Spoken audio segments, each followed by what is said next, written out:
বিড়িটা যে দোকান থেকে খাইবেন ওই বিড়ির অর্ডার দেবেন আর লগ লগ বিড়ির একটা শুকটান মারিয়ে লগ লগ কি খবরটা কি কদে তোর এই যে কারবারটা কি দেশে দেখছো দাড়িপাল্লা ছাড়া এদের সাথে কোনো মানুষই দেখি না এই কামটা করলে।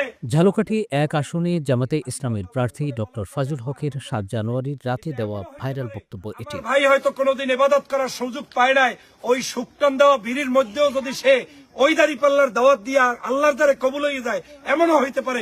ওই বক্তব্য নিয়ে ব্যাপক সমালোচনার মুখে ৯ জানুয়ারি ব্যাখ্যা দিলেন ফাজুল হক। কি বলছেন তিনি শুনে আসা যাক। গতকালকের আমার একটি বক্তব্যকে কেন্দ্র করে সাংবাদিক বন্ধুরা আমাকে দৃষ্টি আকর্ষণ করার চেষ্টা করেছেন। সেই বক্তব্যের ব্যাখ্যা হচ্ছে এই যে আমি যখন গ্রামগঞ্জে বক্তব্য দেই সেখানে স্পষ্ট বলার চেষ্টা করি আমাদের এই গ্রামগঞ্জে অবস্থানরত সকল শ্রেণী পেশার মানুষদেরকে উদ্দেশ্য করে, যেমন একজন দাড়িওয়ালা দাড়ি কাটা, দাড়ি ছাড়া, টুপিওয়ালা, তরিকা চর্চা করে কিংবা তাবলিগ, হেফাজত কিংবা একজন বিড়ি খাওয়া, বিড়ি ছাড়া যে কোনো সাধারণ নাগরিক প্রত্যেকেই কিন্তু আমার ভোটার।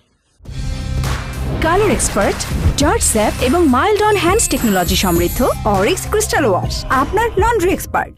আমার বক্তব্যের মূল উদ্দেশ্য ছিল যে বাংলাদেশের আপনারা যারা বিড়ি খান বা সিগারেট খান, আপনি যদি এই খাবার অভ্যস্ত অবস্থায়ও আপনার দোকানে গিয়ে বসেন, সেই দোকানে গিয়ে আপনি এই বিড়ি খাবেন, সেই খাওয়া অবস্থায়ও আপনি দাড়িপাল্লার পক্ষে বক্তব্য রাখবেন কিংবা দাড়িপাল্লার পক্ষে আপনি ভোট চাইতে পারবেন। আপনি যদি এমন করে দাড়িপাল্লার পক্ষে দাঁড়ান, হতে পারে আপনার জীবন পরিবর্তন হতে যেতে পারে এবং সেটা দাড়িপাল্লার পক্ষে অবস্থান করার কারণে একটা সময় আল্লাহ তাআলা চাইলে আপনাকে মাফ করে দিয়ে আপনাকে এই সঠিক পথে পরিচালিত করতে পারে। এ ধরনের একটি বক্তব্য ছিল। সেই বক্তব্যটা হয়তো কেউ কোনোভাবে মিসলিডিং করেছে কিংবা বুঝতে ভুল করেছে, কিন্তু যার পূর্ণাঙ্গ বক্তব্য আমার ফেসবুক পেজে আছে, শুরু থেকে শেষ পর্যন্ত দেখলে কিন্তু আপনারা পারবেন। শুধু তাই নয়, এছাড়াও আমি নারী সমাজের প্রতি, কৃষক শ্রমিক সমাজের প্রতি আমি কিন্তু আমার বক্তব্য দিয়ে চলেছি। আমার বক্তব্যের মূল আকর্ষণটাই হচ্ছে যে একজন এমপি সে একজন গণমানুষের এমপি, অতএব একজন এমপি পদপ্রার্থী সে সকল শ্রেণী পেশার মানুষদেরকে টার্গেট করেই বক্তব্য দিবে। এবং আপনারা জানেন যে বাংলাদেশে আলেম সমাজ, ইসলামিক স্কলাররাও কিন্তু বিভিন্ন সময় নসিহতে বলেন যে সৎসঙ্গে সর্ববাস, অসৎসঙ্গে সর্বনাশ। আজকে যারা সৎ পথে পরিচালিত করে, আল্লাহ তাআলা চাইলে একটা সময় তার জীবনকে পরিচালনা করতে পারে, নতুন করে তার জীবন ফিরিয়ে দিতে পারে, সৎ পথে চালাতে পারে। অতএব একজন বিড়ি খাওয়া মানুষ সে কি দাড়িপাল্লার পক্ষে ভোট চাইতে পারবে না?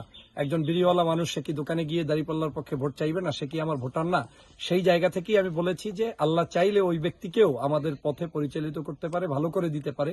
অতএব এই বিড়ি খাওয়া, বিড়ি ছাড়া কিংবা সাধারণ নাগরিক কিংবা একজন ইসলামিক স্কলার কিংবা যে কোনো ধর্ম পেশার মানুষই আমার ভোটার। অতএব তাদেরকে আকৃষ্ট করে আমার এ ধরনের বক্তব্য পূর্বেও ছিল, গতকালকেও ছিল, ভবিষ্যতেও থাকবে। হয়তো আপনাদের বোঝার ব্যাপারে আমি আজকের এই ভিডিওর মাধ্যমে ক্লিয়ার করে দিচ্ছি।